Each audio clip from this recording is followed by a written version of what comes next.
Even as we speak, a Klingon warship is on its way. We estimate arrival within the hour. I imagine the Klingons will be quite angry. You're under attack by superior Federation forces. It wasn't bloodshed I wanted! Wait! Come back! I'm not done mispronouncing things. Hand over all your wascally wabbits.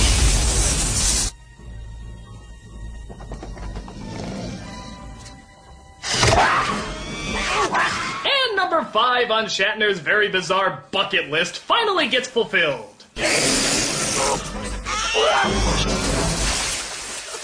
That's right, cats don't dance. No more pussyfooting around. Forget it, Jake. It's Chitara. Oh, let's face it, it's better than... Hold your horse, Captain. I at least gave you the option of 3 to hate. But it turns out Sybok has used his power to brainwash the hostages, and now they have Kirk captured as well. Sybok and Spock recognize each other as old friends from long ago, but Spock still refuses to join him. Thus, they're forced to fly Sybok back to their ship, all while the lead singer of KISS closes in on them. To get us inside and re-raise the shields will take Exactly 15.5 seconds. an eternity during which we'll be vulnerable to Klingon attack. He speaks the truth. Wait a minute, don't they have a Klingon general there? Why don't they just use him to tell the guy to stand down? Flyer in manually. Or, this works too. Warp speed now.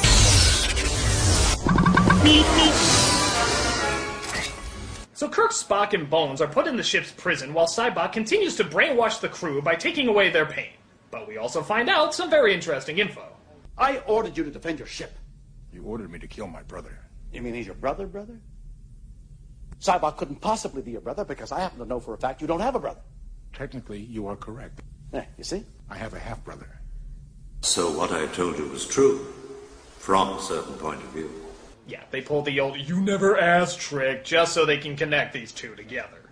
Honestly, the story would have worked just as well if they were close friends instead of brothers, but screw it. Doesn't matter. What's Sybok's evil plan? My Vulcan ancestors were ruled by their emotions.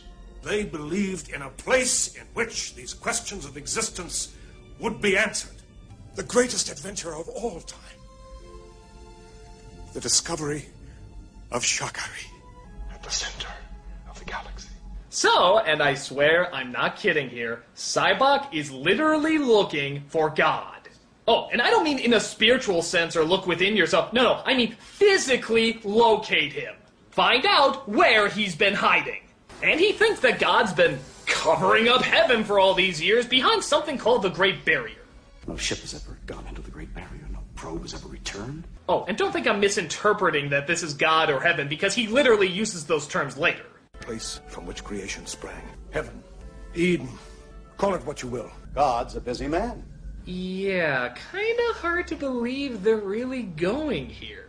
I mean, it's pretty hard not to be let down when you're being promised God in your movie. That's kind of a lot of buildup.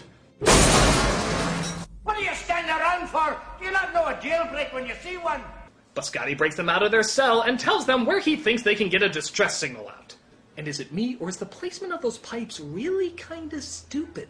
Mr. Scott, you're amazing. There's nothing amazing about it. I know this ship like the back of my hand.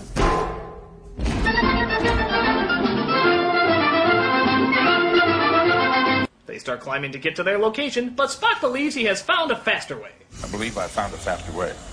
Oh, and never mind the obvious shadow of the lift holding him up. I'm sure it's just the shadow of his really fat wallet in his back pocket or something.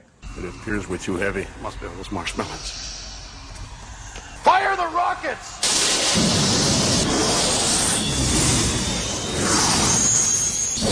Wait a minute, what was the order of the decks they passed? 52, 64, 63, 52 again, 77, 78, 78 again, and then the ceiling. Oh!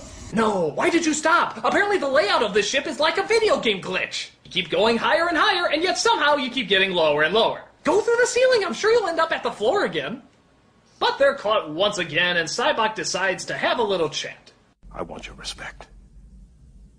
Are you afraid to hear me out? Wait outside.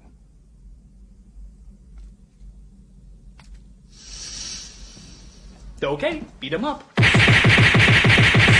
mean, come on, guys! You outnumber him 3-1! He has no weapons, just hold a knife up to his throat and say, "Give me back the goddamn ship, you pointy ear Sean Connery!" Your pain is the deepest of all. I can feel it. Can't you? But instead, we see Sybok try to take away the pain of Bones and Spock, in the hopes of winning them to his side. Father? Oh my God, don't do this to me. I'm here. I'm with you, Dad. Now, to be fair, this scene is very well done, as we see the pains our characters suffer, and even discover that many times our pain helps in forming who we are. Damn it, Bones, you're a doctor. You know that pain and guilt can't be taken away with the wave of a magic wand. They're the things we carry with us, the things that make us who we are. I don't want my pain taken away. I need my pain. A fair enough statement, but all I'm thinking is, how the fuck is he making these images appear? He never did in the opening, and you never see it with anyone else. And we're told it's not just inside their minds, as clearly all four of them can see the visuals. And on top of that, where did this power come from anyway? It's not like psychiatry where he talks to them, he just sort of looks at them and the pain goes away. Where'd he learn to do it? How's it being accomplished? Never addressed. We just assume that he's a Vulcan Jesus. Vesus. I have found myself and my place.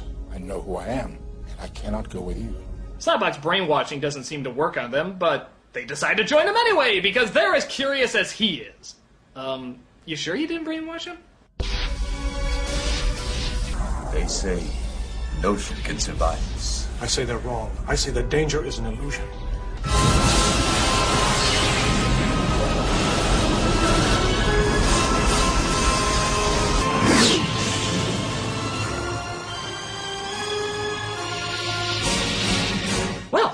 Apparently it is an illusion, because not only do they make it through with no problem whatsoever, I mean, the ship doesn't even shake, but they literally do it in the span of just a couple of seconds. How is this the great danger they were talking about? Were all the ships in the galaxy just like, Duh, looks dangerous, and never went in? What kind of explorers are these? The Great Barrier is about as threatening as the Ring of Fire from Finding Nemo. Terrifying! So they take a shuttle down to planet Heaven, come across something big.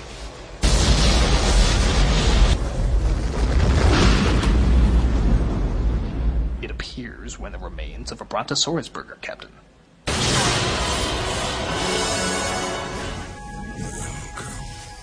Is this the voice of God? One voice, many faces.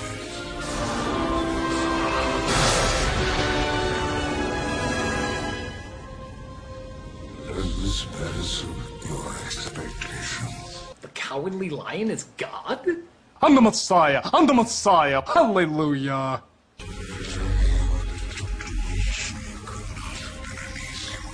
Actually, it was disgustingly easy. Kinda like stepping through a light fog. And how did you breach the barrier? With a starship. Could it carry my wisdom beyond the barrier? Excuse me, Yes, Kirk, do you ingeniously want to point out the painfully obvious? what does God need with a starship? Bring the ship. I said, what does God need with a starship? I think the real question is, what does Kirk need with a wire strapped to his back? Why is God angry? You've not answered his question. What does God need with a starship? All right, I'm convinced. He's God. The ship. I must have the ship. An eternity I've been imprisoned in this place. But they are now convinced that this is not any god at all. So, what is he then? Reveal yourself to me.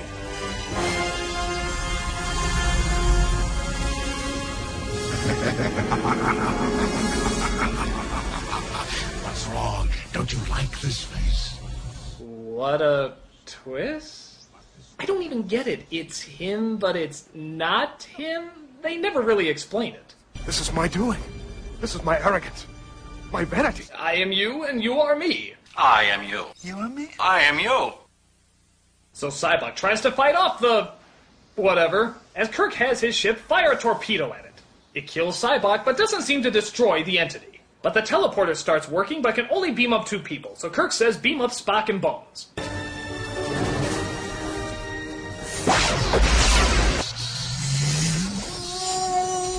Scooby-Dooby-Doo! But the Klingon ship arrives! Funny, I guess that's 2 ships that made it through the horrifying Great Barrier and destroys the beast with its laser gun. So a photon torpedo barely hurts it, but a few shots from a tiny laser kills it off? Logical. He's then beamed aboard the ship, where it turns out that Spock convinced the Klingon general to outrank the crazy guy chasing him. Just like they should have done before! Oh god, who cares? The movie's almost over. Let's just hear our moral that even VeggieTales could tell us. Is God really out there? Maybe he's not out there, Bones. Maybe he's right here. Human heart. Well, one place he definitely isn't is in this script. Why? Because no loving God would ever let us end on this scene. Ah! You're really bringing it back to this scene? Like, this was the big favorite in all the movie? You know what? When it's paced this way, it almost seems like nothing happened.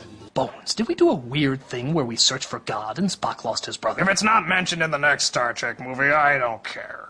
Merrily, merrily, merrily, life is but a dream. Roll, roll the credits, quickly cross the screen. Oh, thank you.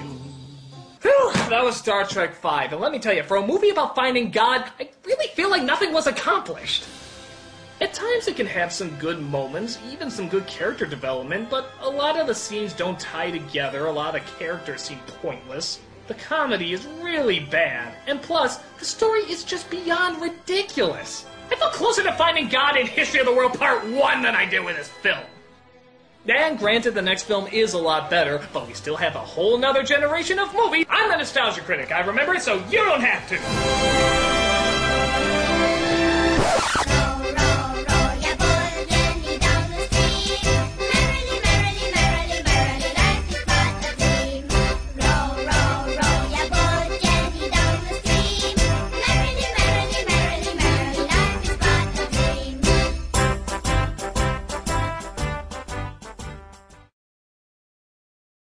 I have little choice but to sample your beans.